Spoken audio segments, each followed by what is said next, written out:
like Scientology, for face value, they push this book called Dianetics, which basically, it talks about being productive and getting things done and bettering yourself. And once you get inside and start to pay them all kinds of money, I mean, that's a huge thing, is they want money from you. That's how they survive. Besides being tax exempt, of course. But once you sort of level up in Scientology, now they reveal to you this galactic confederacy ruled by this overlord by the name of Xenu. And you don't hear about any of that until you get inside and pay them a bunch of money. Otherwise, people would just think it's complete horseshit. Yeah, you're right. That is I would describe as the worm on the hook. When you catch the fish, you got to put the worm on the hook. You just give them the hook and the fish will never bite. So the worm on the hook for Satanists is what you described as the Satanic Temple claiming that it's about worship of self, and they'll probably bring in nice, attractive phrases like self-esteem, self-realization, etc., etc. And as with the book Dianetics for Scientologists, this is the worm on the hook for Satanists, draw people in. But the thing about Satanism is that, as with Scientology, as many people have alleged, I think, once you're in, it's pretty hard to get out. You may even find yourself being seriously threatened when you try to get out. Right. So once you bite on that attractive looking worm, like a fish, you're on the hook, and it's not going to be easy to get yourself off the hook. And there's going to be a lot of fighting that you're going to have to do. So it's better not to get in the first place. Now, what have you studied on Anton LaVey? Do you think Anton LaVey was involved with any sort of child abuse or this pedophilia? What I understand about LaVey is that there has been at least one allegation of SRA against him, apparently by a family member. I don't dwell a lot on US SRA cases for the simple reason that I've got more than enough UK SRA cases that more than fill up my plate. But this is what I understand from a US source who works on SRA, that there has been a serious allegation of SRA against Anton LaVey, at least one, if not more. The fact of the matter is, with Satanists especially, you should never take what they claim publicly at face value. You've got to look deep behind, because they are masters of deception.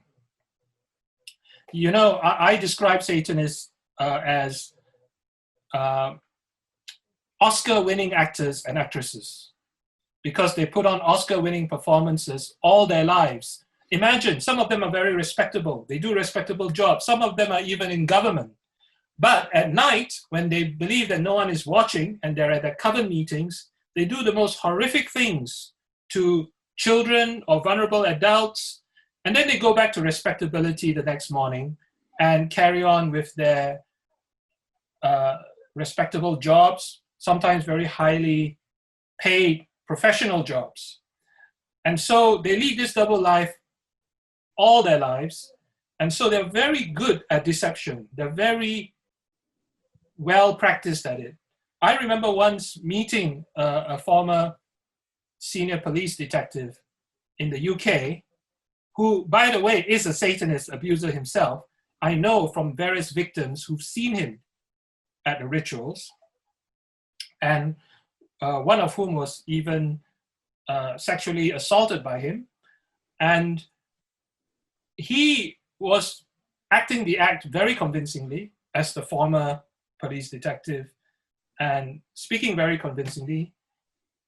And the interesting thing is, he was trying to persuade me not to describe SRA as Satanist ritual abuse, because the one thing Satanists hate is for the finger to be pointed at Satanists or Satanism.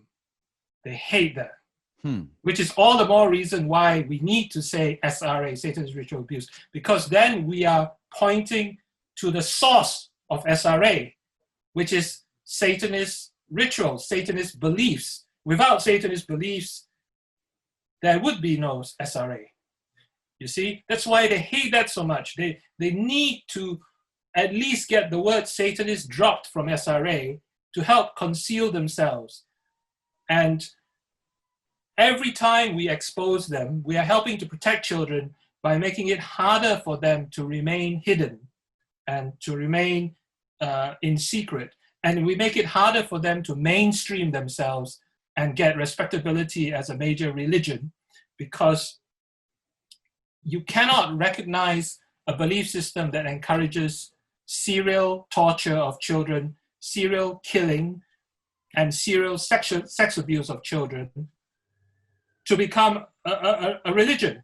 It's like saying, well, you know, why don't we take the practices of Ted Bundy and turn that into a religion?